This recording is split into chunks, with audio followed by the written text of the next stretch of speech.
we're going to discuss evidence-based practices and high-leverage practices.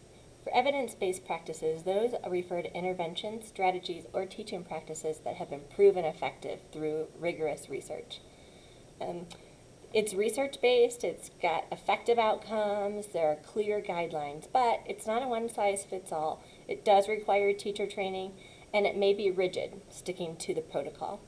It's important because students with ASD face unique and diverse challenges that can be supported through specific research-based interventions. High leverage practices are foundational educational practices that are essential for teachers to master. They're critical for supporting students' learning and can be used across various subjects and grade levels. It's versatile, it focuses on teacher skills, and there's a broad application.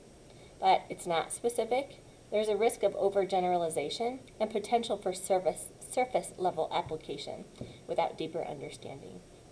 This is important because students with ASD, like all students, benefit from high quality teaching. They provide a good foundation for good teaching. HLPs and EBPs are ideal complementary practices for implementing MTSS. In fact, HLPs can be used to teach EBPs in specific content areas. That's Brownell et al. 2023. Two examples of EBPs to support students with high incidence disabilities would be visual supports, like charts, diagrams, schedules, graphic organizers, and prompting and fading, which involves verbal, gestural, or visual physical prompts, a lot of them in the beginning, fading as the student becomes more independent. Two examples of EBPs to support low incidence disabilities would be a behavioral intervention plan. This is developed after a functional behavior assessment has been given. It provides a structured strategy to address and reduce challenging behaviors. FBAs can be used with intensity, duration, or type of interfering behavior that creates safety concerns or impedes general education progress. That's Rivera and McKeithian, 2021.